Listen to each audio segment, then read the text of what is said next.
Hey, I'm Todd. Thanks for choosing to watch my video, and if you would subscribe it, like it, all that stuff, that'd be great. Otherwise, enjoy the video, and I hope it gives you the information you need and is helpful to you. Take care. Replacing the front brake pads and front brake rotor on a 2017 Chevy Silverado pickup truck. This will be good for many Chevrolet and GMCs for many years, I'm sure. It's very basic setup. Caliper, 2 pistons, caliper bracket, brake rotor, 6 lug nuts, 22 millimeter for me. There's the tire right there. So what you want to do is when the vehicle's on the ground, break these loose a turn or two, and then jack up the vehicle. Jack it up under the arms here. There's a shield, kind of prevents you from jacking here. So you can maybe do one side at a time and jack up on this arm. Use safety stands. Protect yourself. You can also jack on here, very nice and solid for your jacking. Oops. Jacking and safety stands, long steel beam on both sides. So then you jack it up, safety stands, and then you can turn the lug nuts off the rest of the way. All bolts, nuts on this are left to loosen. That's counterclockwise, and right to tighten clockwise. And you have a Torx bit here, probably a T30 Torx bit to take the rotor off. If the rotor is rusted on really bad, you could probably put 2 bolts in these threaded holes. I think it's probably 8 or 10 by 1.25. Just screw them in, it'll force the rotor off. And you have 2 bolts holding the caliper on, one up here, one down there, and the same with the caliper bracket. One right here, and one down there. They're very basic. That is the overview. To make it easier for yourself, you can certainly turn the wheel to the left or right as needed to get the caliper out towards you and get easier access to the rear bolts. Alright, so here's a selection of tools and some of the parts here. I already did the other side. Here's my brake pads. And they come with new hardware. You want to clean or replace these. Probably try and get pads with new hardware is best. T30 Torx bit, 18 millimeter socket, 19 millimeter socket for the caliper, and 18 millimeter socket for the caliper bracket. T20 Torx bit. Got some caliper lube for the slides, channel locks, or C-clamps and brake clean. Using air tools and a electric gun. You want to certainly, maybe if you're going to work on cars regularly, pick up yourself a nice set of complete sets of sockets. 1/2 inch, 3/8. Just really going to help you out to get some complete sets. So we'll get started here. I like to get my screwdriver in here. I've already done it between the rotor in here, and then just pry it, and you can collapse the pistons. Usually, once they've collapsed quite a ways, then you can check the slides. Make sure the slides are free and your pistons collapse, and then you don't have to worry about getting calipers. If you have a problem, you may consider getting calipers.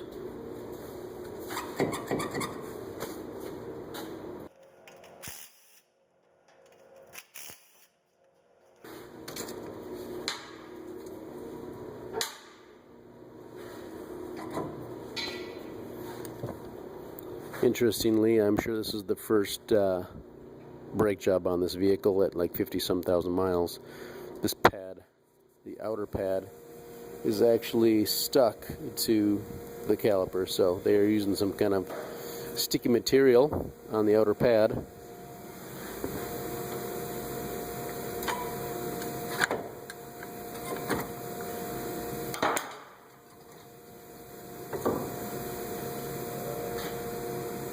Lay the caliper up and off to the side.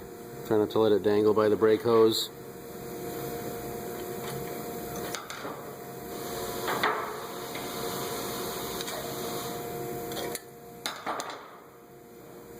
Oh, you were trying to startle me? No, I was just walking up and I saw paper here. I was just cleaning it out of the way and turn right there. Pretty worn out. Squealer on the bottom inner pad here.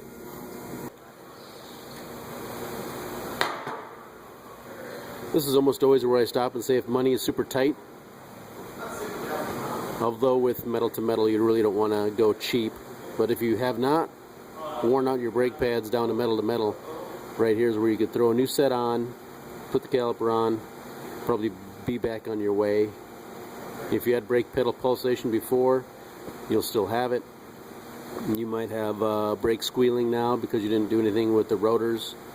Trust me, because I did a pad slap on my van, front and rear, and it makes a lot of noise. So that's cheap and inexpensive, you could do that. But the best way is to machine or replace the rotor with the pads.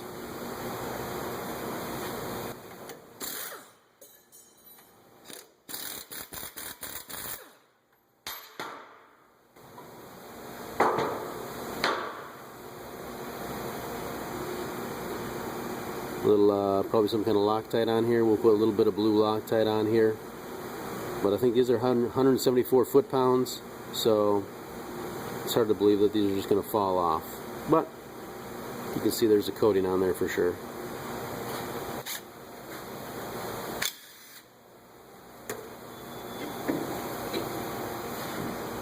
Little T30 bolt holding the rotor on.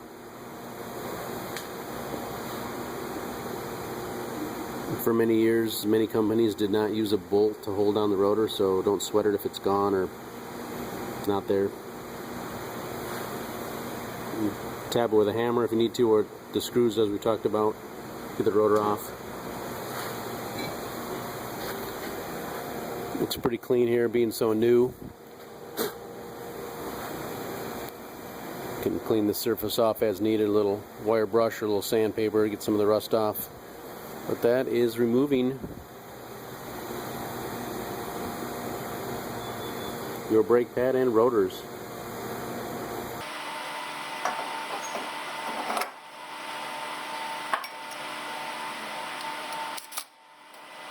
Probably like 89 inch-pounds or something for that, not very tight.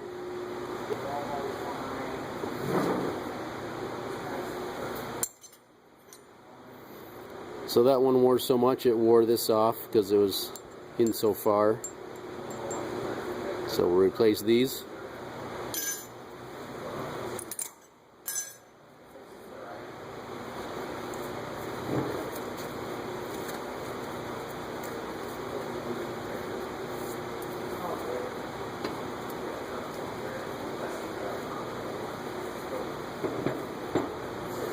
Can wire brush them.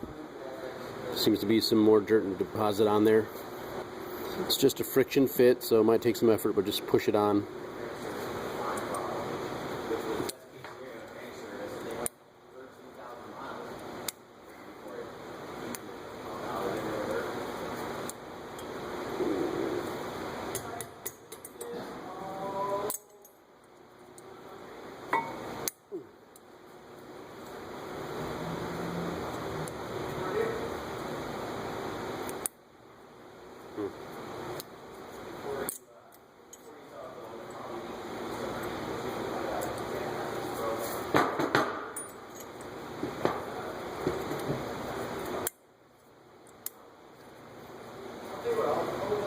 I think they seem to be identical when I matched them up, but that one didn't go on as well on the other side, so I swapped it around. So there it is.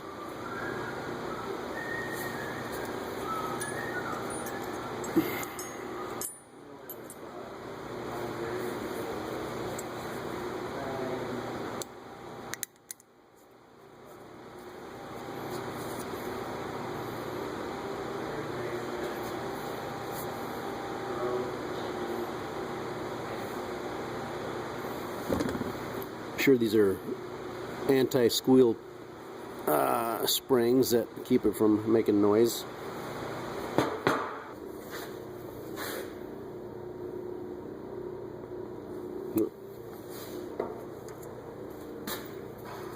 More than enough. Loctite. Just share.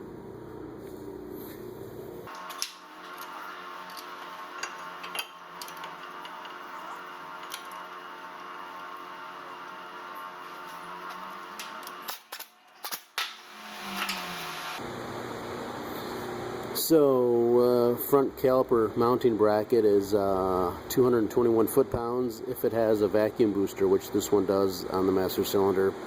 Large round disc, we'll probably see it. Why don't we look at the master cylinder for checking the brake fluid level.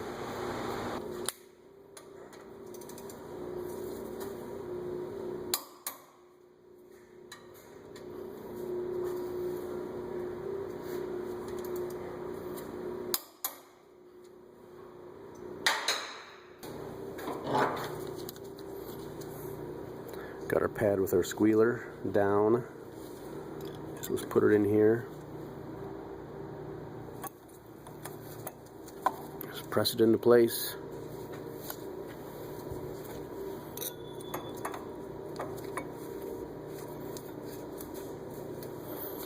That's really it. We will finish collapsing the piston with our C-clamp or channel locks. Put the old shoe in there and give it a slow squeeze.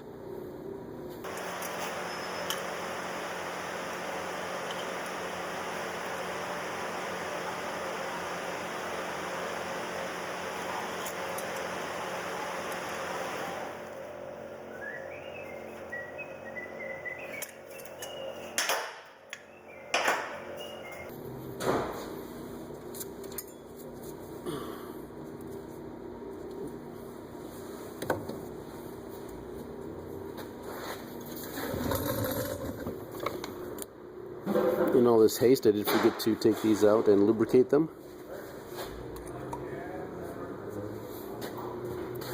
It's got some good lube on here. If it seems rusty or dry, take some sandpaper or emery cloth, clean it up, put some new lube on it. I'm going to add a little bit.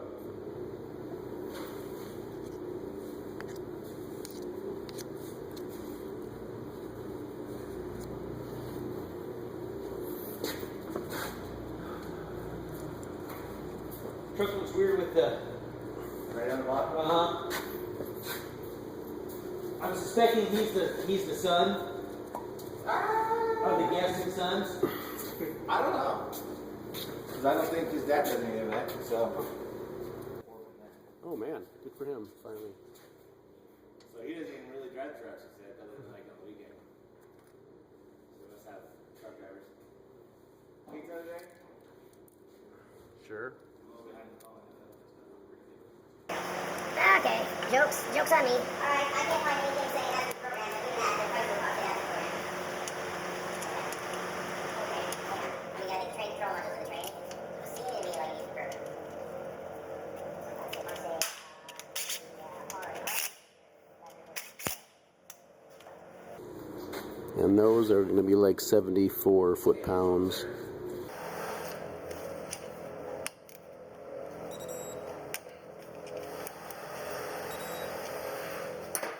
Boom.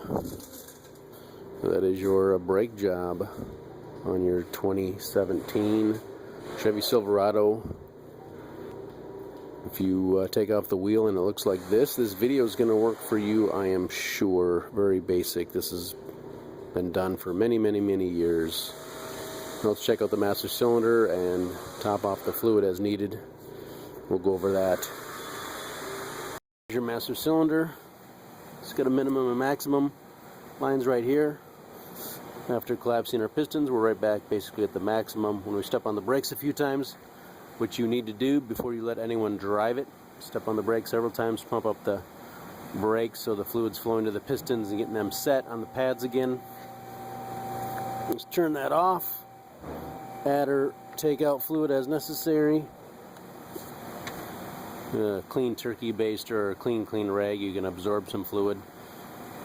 Brake fluid can do damage to paint, so if you want to try to avoid spilling it. So there's our vacuum brake booster.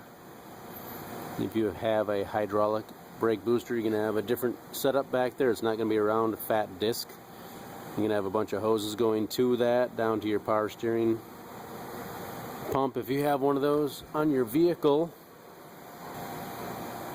If you have a hydraulic system, it's probably going to be 170 foot-pounds for the brake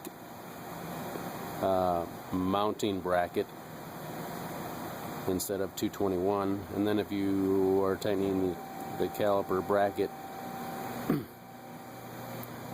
if you're tightening the caliper bolt, caliper guide pin bolt is only 3 foot-pounds difference, like 74 to 77, so not as big of a deal, but there's about a 50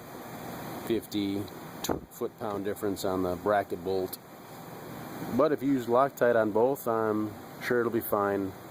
Certainly share your thoughts on that and the tightening specs. I think that's everything you need to know for your front brakes on your Chevrolet Silverado, Suburban, pickup truck, all the same, I'm sure. So go ahead and put the wheel on, of course, and put your lug nuts on. Start them by hand, as we've talked about, and then snug them up as best you can. The torque spec on those is 140 foot-pounds, so just snug them up tight, and then when all the tires and wheels are tight, you can drop it down on the ground and give it a final torque, and they want you to do it in a crossing pattern. So go ahead and tighten it in some kind of crossing pattern, just not around in circles. And that was probably going to be good for you on tightening your tires.